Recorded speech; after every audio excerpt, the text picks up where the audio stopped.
Hey there, I'm Marty Sakata, host of Brazilian Alpha.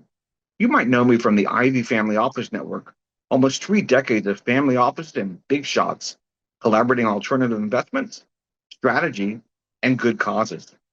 That's the fuel for this podcast. Why Resilient Alpha? Simple. Why do some funds and managers crush it and others crash? We're cracking that code, redefining alpha, and bringing top brains to unpack asset classes and hot alpha ideas. We're going full throttle. Buckle up and enjoy the ride. Shelly O'Donovan is our co host today. She is the CEO of the Authentic Influence Group. She teaches persuasive speaking at the Wharton School, and she has myriad experience and focuses on cultivating authentic influence and finding what makes people tick. Shelly has an MPA from University of Pennsylvania and a marketing certificate from the Wharton School. She is an expert in body language training and the Big Five personalities.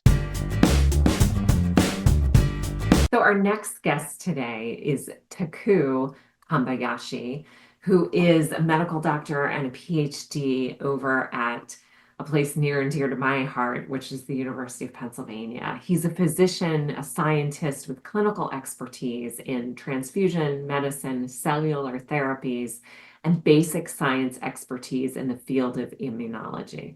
His lab focuses on targetable signal transduction pathways to alter immune cells in disease states. And most recently, his lab has discovered that TSLP signaling in T cells promotes adipose loss by promoting skin secretion of lipids in the form of sebum. So the overarching goal of his lab, though, is to really translate basic science discoveries findings to the bedside. So what does that look like? And today we're going to get an opportunity to talk to him a little bit about some really interesting breakthrough things that he's doing. The content here is for informational purposes only, should not be taken as legal, business, tax, or investment advice, or be used to evaluate any investment or security, and is not directed at any investors or potential investors in any featured fund or deals on this video.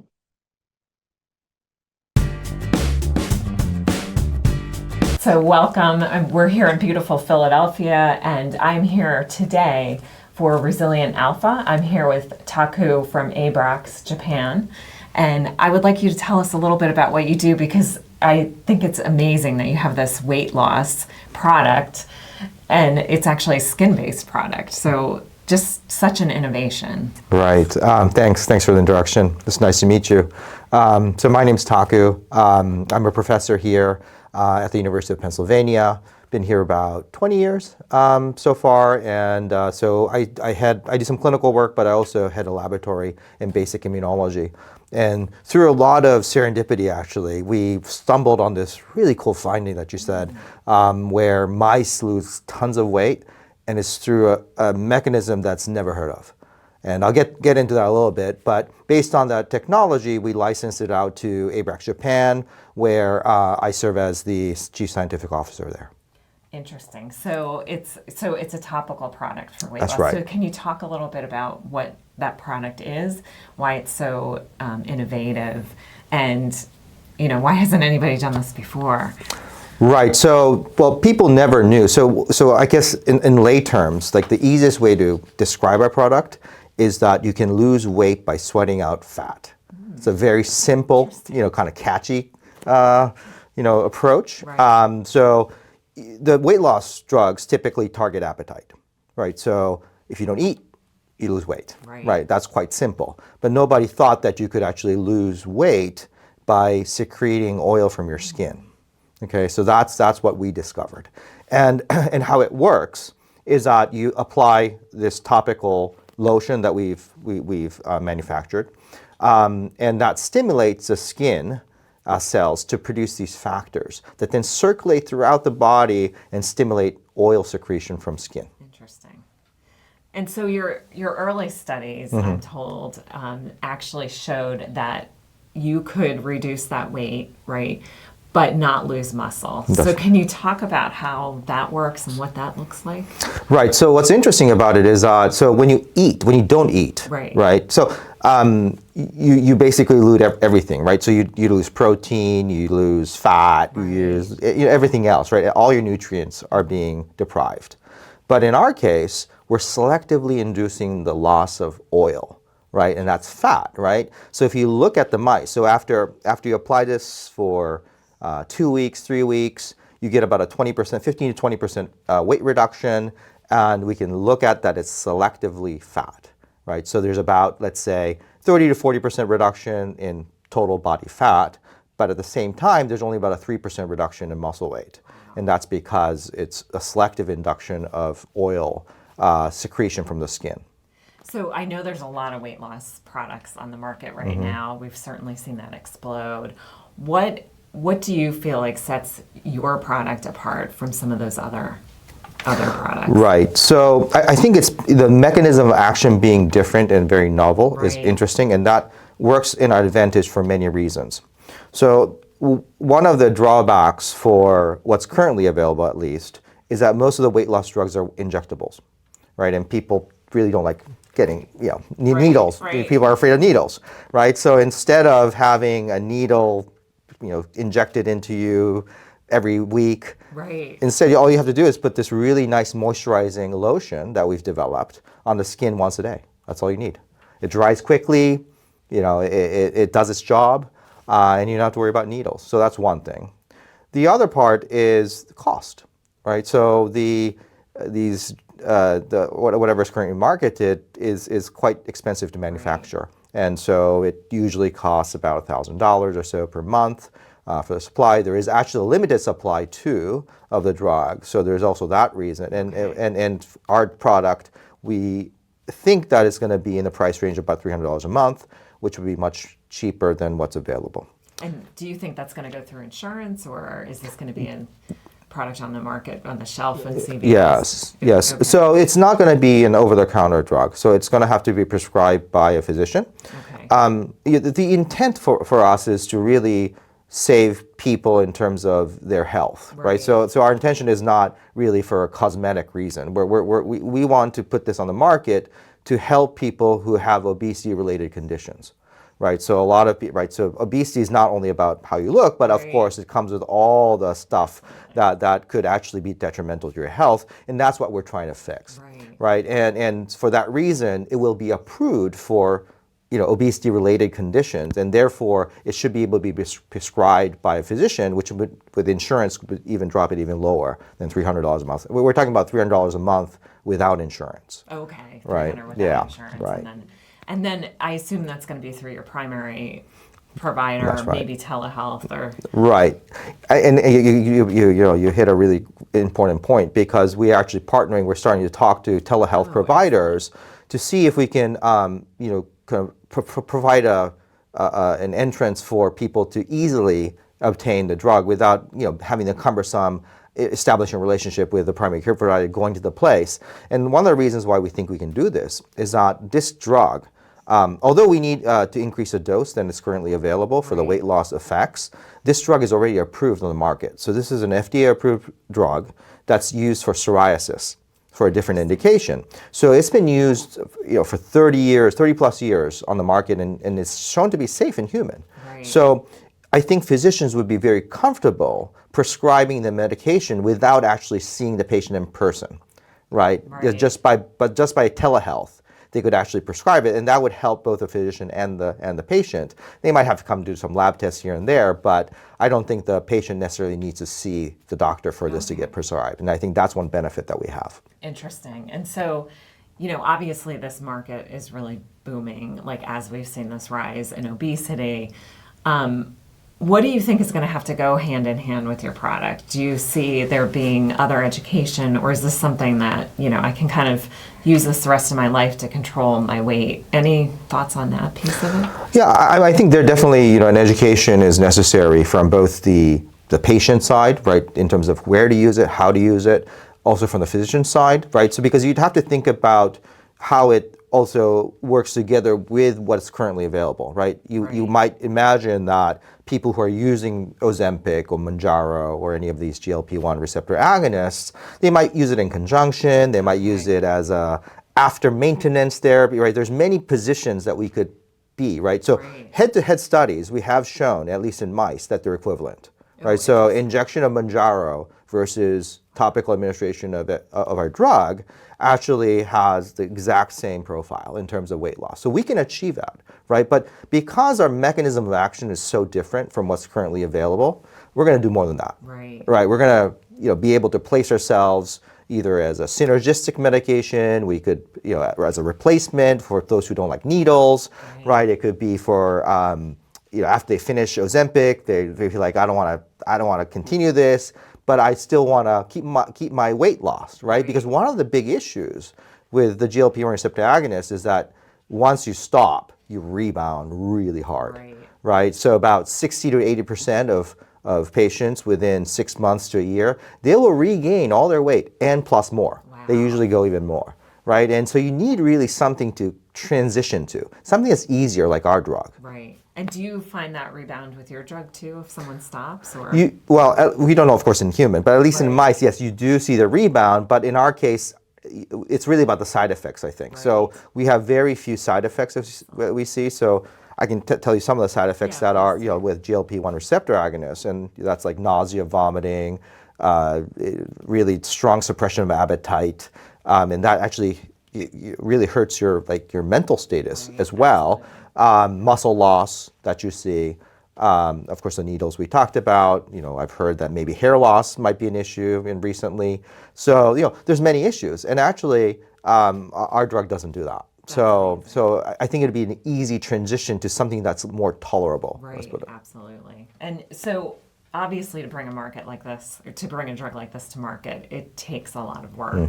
Have you thought about what challenges you might see, what that might look like?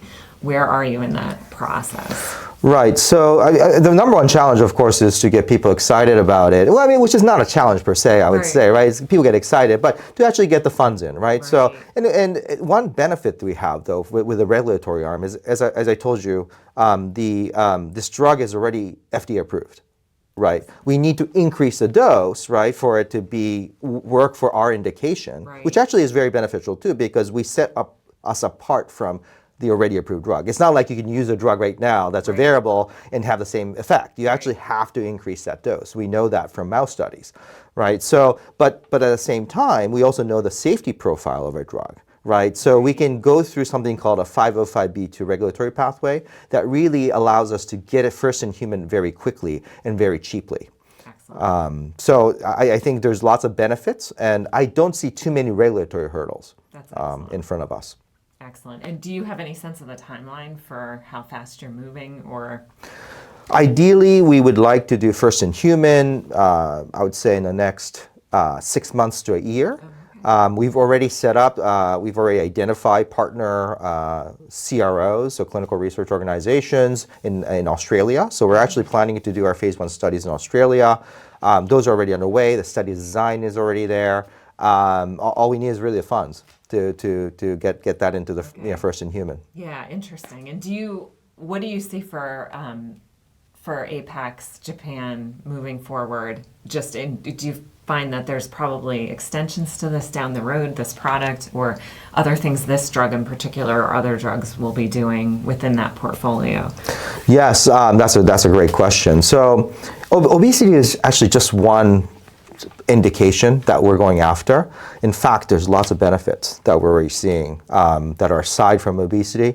So that includes actually directly lowering the lipids. So there's metabolic effects on the at least in the mice, but it also has these unexpected effects. So because you might think, right, that that if you get oily, will that be comfortable? Actually, it is, right? Because especially as we get older, and we're kind of targeting the older generation, because that's where most, the obesity problem is, and of course it really impacts their health, right? But one thing that comes with age is also dry skin.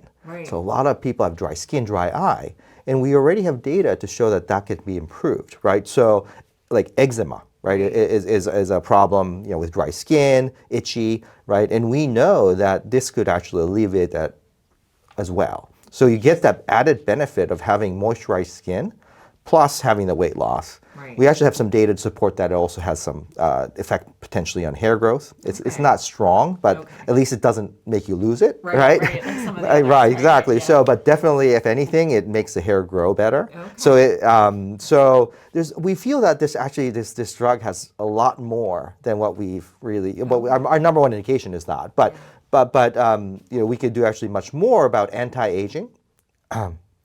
So I guess to answer your question, that is just for that drug alone. Right. But in my lab, we're doing a lot of studies to look at the mechanism of action, right? So what are actually the pathways that are being targeted? What is being produced by the skin keratinocytes, and how does that affect different organs? And as we move forward, we're already developing new drugs, new targets, right, that could then replace to be the second generation, third generation, especially if we're going after different indications. Interesting. So very competitive landscape though Yes. out there. Right. You've got heavy hitters like Novartis, probably, Sure. I don't know, probably most of the pharma Right, companies sure. are looking Yep, at yep. different things. Yep. So how do you think the topical nature gives you an advantage, or are there other things that you can bring to the table that you think are giving you an advantage maybe over other competitors? Right. So, as I said earlier, I think the topical nature is really attractive. Right. It's just, it's not that I did a survey, but I hear that people sometimes, injectables are obvious, Right. People don't like needles. No. Even the oral medications, right? When you take something orally, you feel like you have a systemic response, right? So you basically, I'm trying to lose weight, but don't I have all these other effects because the Right. drug comes into you and it spreads throughout your body? Whereas when you think about topical, you're kind of thinking, oh, it's just affecting that area of your skin. So the idea of the if there are any safety related issues, then it's probably going to be more local, and therefore people are more willing, I think, to adopt a topical formulation than they are an oral or an injectable. So that by itself, I think, can set us apart. There are no topical drugs that are available for weight loss, right? Nobody's crazy Right. enough to think about that, Right. right? So we have that advantage. Plus, the mechanism of action being different, right? Right. That it's synergistic, right? So even if, let's say, Novartis, Eli Lilly, they were like, yeah, we want to actually kind of lower our dose a little bit and to mitigate some of the side effects, but then it's not going to work as well. Right. Well, can we use it in combination, right? And then maybe that they'd be interested in saying, hey, let's come up with a new drug that would combine the two, for Right. example. Absolutely. Interesting. And so have you thought about partnering with pharmaceutical companies? Have you spoken to them? I'm just curious if you can speak a little bit to that. I know Yes. that, being in a university environment, you probably have a lot of connections. Right. And obviously there's sometimes relationships with pharma and university Right. work that happens. Right. So we have spoken to several pharmaceutical companies that are in that area. Right. At least with big pharma, they typically like to get in when it's bigger. Yes. The ticket size is much larger. So I think right now, the first thing to do is to go first in human, set up the stage, say, all right, we do see a reduction in weight. We see the parameters change. And then I think they'll jump on it, right? Because they'll be like, okay, we'll just give you whatever, huge sum of money and just buy it out, or partner with us. We can license it out. There's lots of ways that we can exit. But I think the first in human, that's why the first in human is so critical. Yeah, excellent. Speak a little bit to just what the capital raise looks like, what you see happening over the course of the next few years. I know that in pharma, it's all about getting the codes in place, the ICD-9 code in place, and knowing that that's in place. Yeah, So if you can yeah. speak a little bit to those areas, that'd be helpful. Sure. In terms of the raise, so as I mentioned earlier, we're trying to get into clinical phase in the next 6 months to a year. We already have a CRO partner. Everything's set up. The study design is set up as well. And we envision probably needing about $3 to $5 million to fund that. And that is what we're raising right now. We're trying to raise cash to fund that. And once that goes and we get the results that we anticipate we're going to get, then we'll be extremely attractive for lots of companies, right? So again, we can partner with them, right? If possible, I'd like to go all the way, right? But that has you get a lot of cash, right? So I mean, we're expecting probably like $500 million to get it actually to the approval stage. So if that's not realistic or reasonable, of course we could have licensing deals because not only are we interested in the obesity market, we have other indications, right? So we could actually license out that component to another company and develop the other areas of indications on our own, but with that capital that we gain, for example. We could envision a buyout, a complete buyout, if that's the terms are great. And of course, the investors, we care about investors, and therefore, what we want to give back, the maximum value to our investors. Of course, with in mind thinking that patients, we're helping patients, right? I mean that's like the most important. But I think it could be a win-win, right? We could do both at the same time.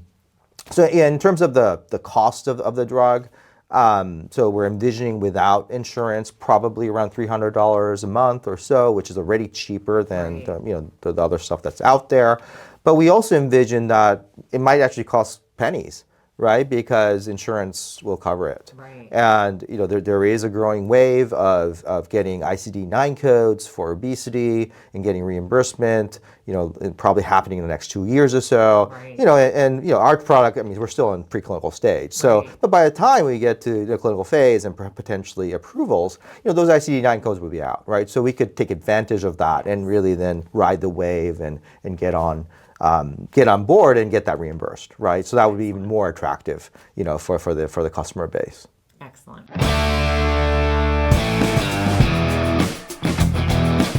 I am ready for a quick lightning round with you. So quick bite-sized responses.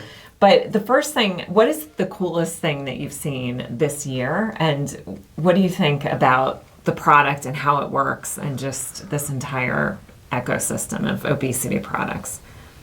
So that's in one sentence? Sorry. A couple sentences, yeah. Well, I think the coolest thing is that there's a massive adoption and realization that we can actually do something about this obesity epidemic, right? That people are actually now excited. We didn't really think that it was something that we could treat, and it costs the country tons of money, right? And if we can prevent that from happening, we'll save lots of money, for us, the excitement is, what we call in lay terms, you lose weight by sweating out fat, right? What better word can, what better statement can I have?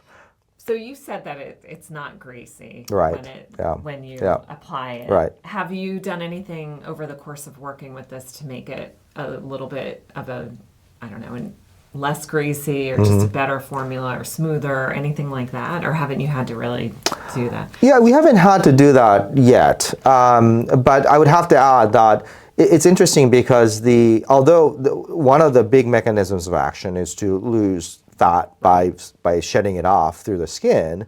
There's also a little bit of a appetite suppression. So it's not like so there might be some of an appetite related issue. It's not as strong as the GLP-1 receptor agonist, but also there's data to support that there's increased metabolism, that you actually burn more energy as well. So I think our drug is like sometimes they say a drug, it works best when it kind of hits many areas of that lead to the same pathway. So I think actually our drug is doing that, right? It hits by excretion of energy, it's by burning the energy, and also hits the suppression of energy intake, right? So it's kind of it's like a triple threat.